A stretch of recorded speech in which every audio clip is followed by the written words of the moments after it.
اسلام میں جادو حرام اور گناہ کبیرہ ہے، کیونکہ جادو میں شیطانی طاقت سے ایسے کام کروائے جاتے ہیں جو خلاف شرع ہوتے ہیں اور جس سے اسلام کا ضابطۂ عدل خراب ہو جاتا ہے۔ جادو کے ذریعے ایسے لوگوں کا برا چاہا جاتا ہے جنہیں معلوم تک نہیں ہوتا، لیکن سفلی طاقت کے ذریعے انہیں نقصان پہنچا دیا جاتا ہے۔ یقیناً یہ سراسر ظلم اور زیادتی ہے، اس لیے اسلام جادو کا سخت مخالف ہے۔ تو جو لوگ جادو کرتے ہیں یا جو لوگ جادو کرواتے ہیں یا جو سیکھتے ہیں یا دوسروں کو سکھاتے ہیں، وہ گنہگار اور مجرم ہیں۔ نبی کریم صلی اللہ تعالیٰ علیہ وسلم نے اسی لیے اس سے سختی سے منع فرمایا کہ اس سے انسان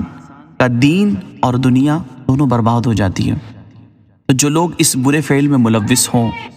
اور انہیں چاہیے کہ پہلی فرصت میں وہ اس سے توبہ کر لیں، کیونکہ قرآن مجید میں مختلف مقامات پر جادو کا ذکر کیا گیا، بلکہ ایک مقام پر جادوگروں کے شر سے پناہ مانگنے تک کا حکم دیا گیا ہے، تعلیم فرمائی گئی ہمیں۔ آپ دیکھیں اللہ تبارک و تعالیٰ قرآن مجید فرقان حمید میں ارشاد فرماتا ہے وَمِن شَرِّ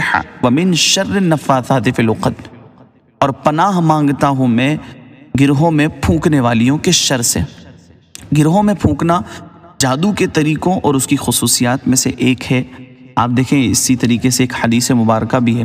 کہ فرمایا گیا من نفث فی عقدۃ فقد سحر ومن سحر فقد اشرک۔ فرمایا گیا کہ جس نے گرہ میں پھونکا اس نے جادو کیا،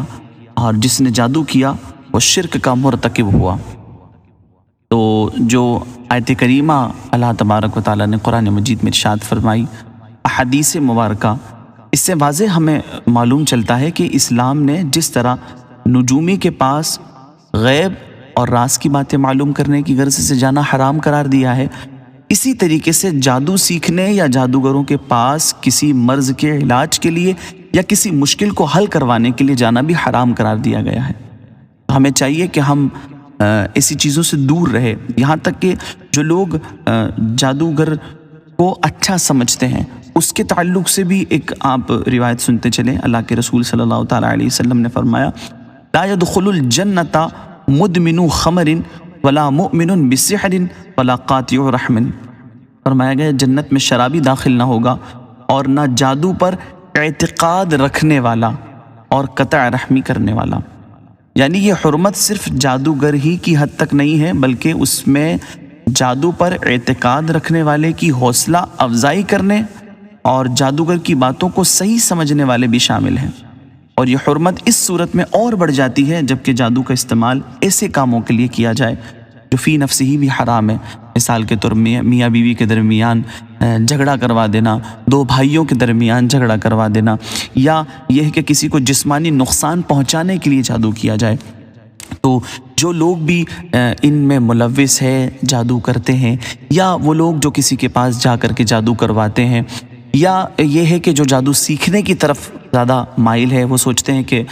سفلی عمل سے بہت جلدی کام ہو جاتا ہے، تو کیوں نہ ہم سفلی عمل کو سیکھ لیں، اسی سے ہم کام کریں گے تاکہ لوگوں کو جلدی جلدی کام ہو جائے۔ وہ لوگ بھی